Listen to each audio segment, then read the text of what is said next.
Sean todos bienvenidos a su espacio Un Encuentro con los Clásicos Cristianos, en el cual compartimos lecturas de los libros que más han impactado a la Iglesia cristiana a través de toda su historia.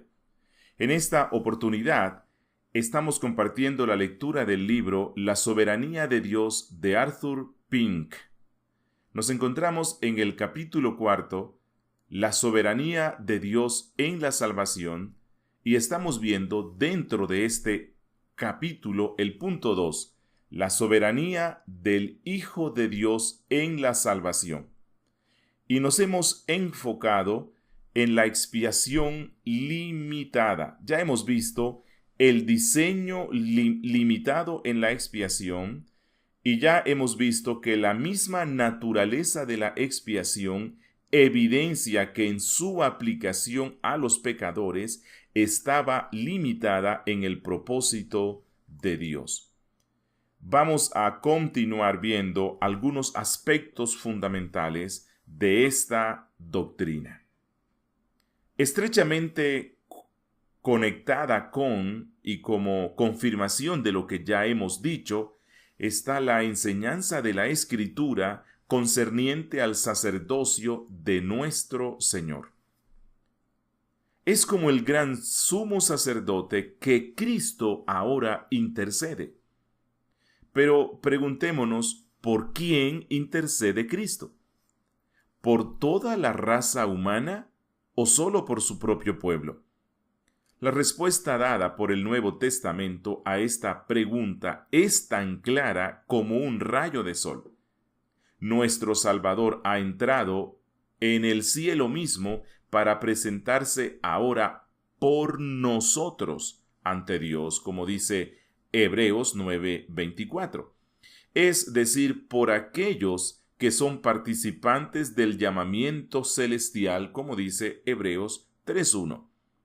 Y otra vez está escrito en Hebreos 7:25, por lo cual también puede salvar perpetuamente a los que por él se acercan a Dios, viviendo siempre para interceder por ellos. Esto está en estricto acuerdo con la tipología del Antiguo Testamento. Después de matar al animal sacrificial, Aarón entraba en el lugar santísimo como representante y en nombre del pueblo de Dios. Eran los nombres de las tribus de Israel los que estaban guardados en su pectoral, y era para el beneficio de ellos que aparecía ante Dios. De acuerdo con esto, están las palabras de nuestro Señor en Juan, capítulo 17, versículo 9, «Yo ruego por ellos, no ruego por el mundo, sino por los que me diste, porque tuyos son». Otra escritura que merece una cuidadosa atención en relación con esto se encuentra en Romanos capítulo 8. En el versículo 33 se formula la pregunta: ¿quién acusará a los escogidos de Dios? Y luego sigue la respuesta inspirada: Dios es el que justifica. ¿Quién es el que condenará? Cristo es el que murió, mas aún el que también resucitó, el que además está a la diestra de Dios, el que también intercede por nosotros.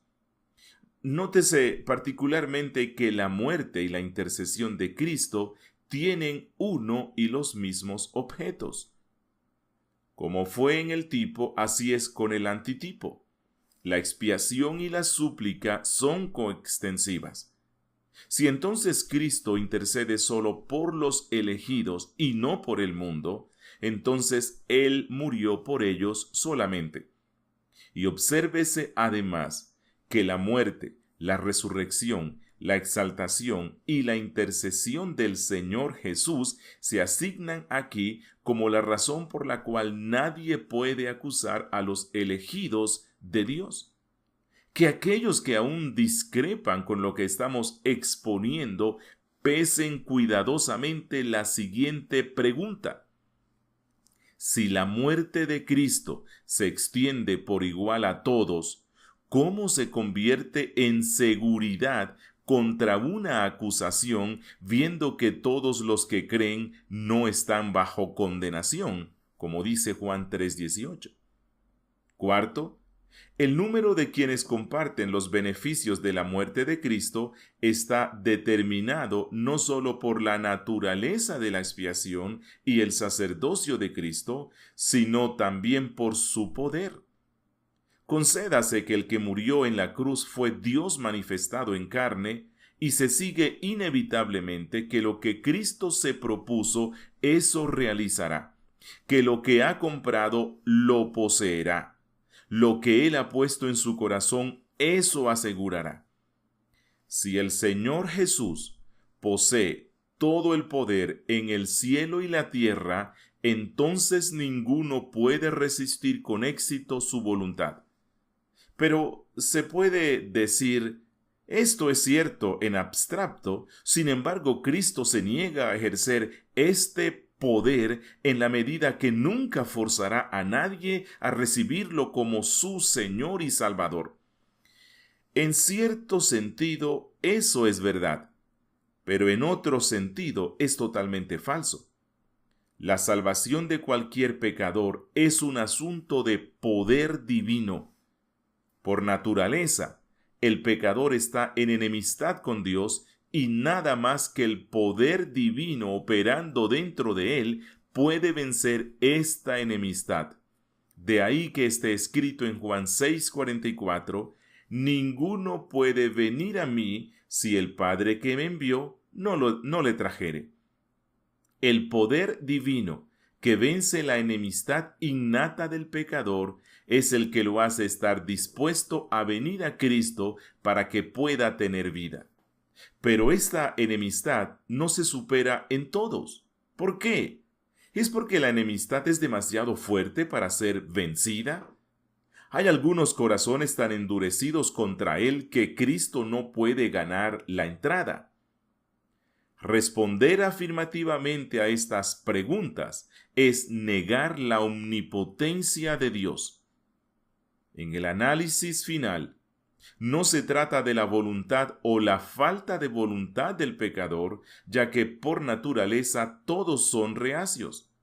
La voluntad de venir a Cristo es el producto final del poder divino operando en el corazón humano y en la superación de la enemistad inherente y crónica del hombre, como está escrito en el Salmo 110:3, tu pueblo se te ofrecerá voluntariamente en el día de tu poder.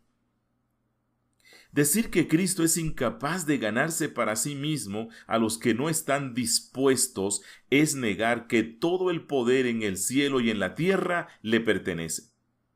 Decir que Cristo no puede mostrar su poder sin destruir la responsabilidad del hombre es una mendicidad de la pregunta aquí planteada, ya que Él ha manifestado su poder y ha dado disposición a aquellos que han venido a Él, y si lo hizo sin destruir su responsabilidad, ¿por qué no puede hacer esto con otros?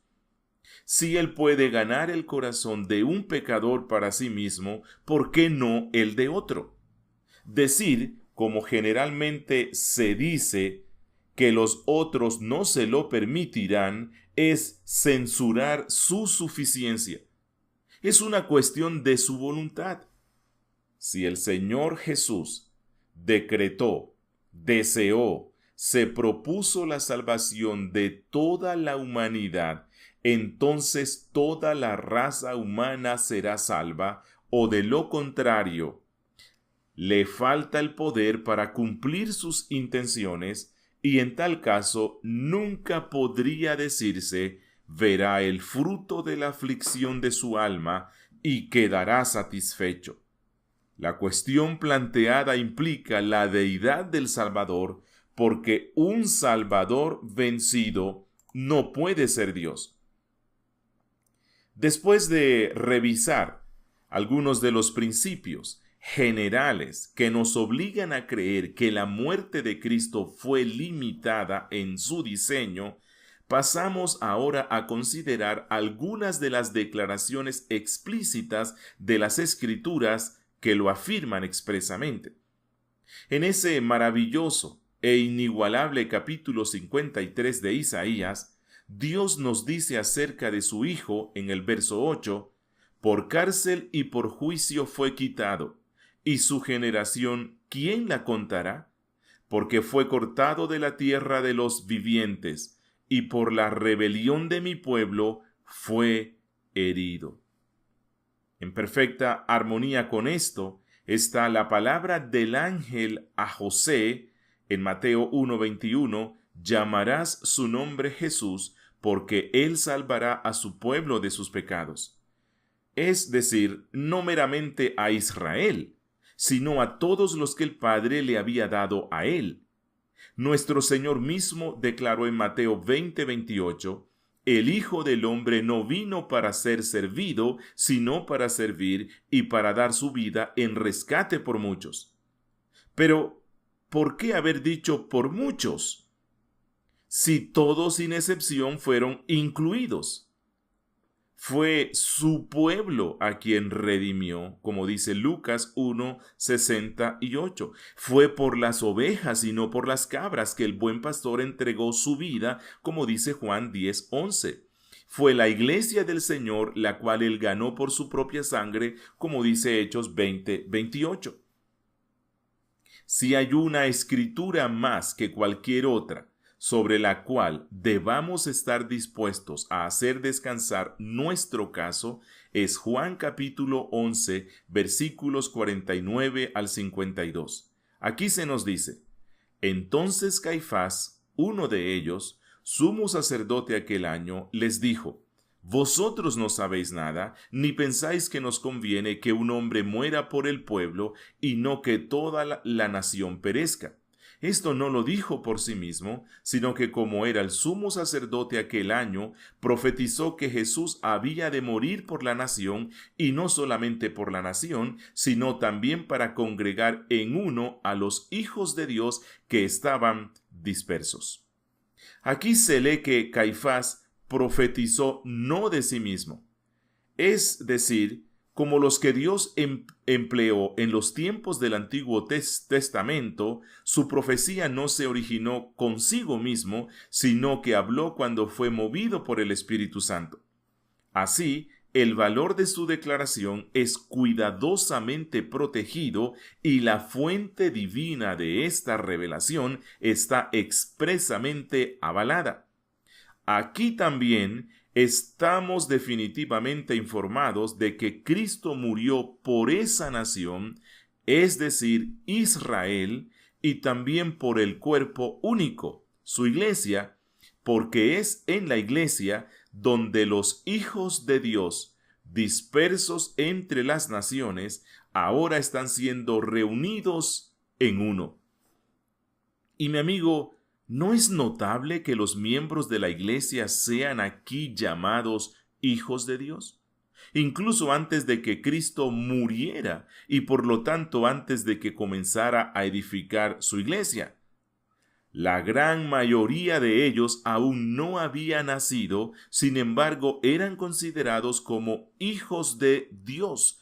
Hijos de Dios porque habían sido escogidos en Cristo antes de la fundación del mundo y por lo tanto predestinados para ser adoptados hijos suyos por medio de Jesucristo, como dice Pablo en Efesios capítulo 1, versos 4 al 5. De la misma manera, Cristo dijo en Juan 10:16, también tengo, no dijo tendré, también tengo otras ovejas que no son de este redil.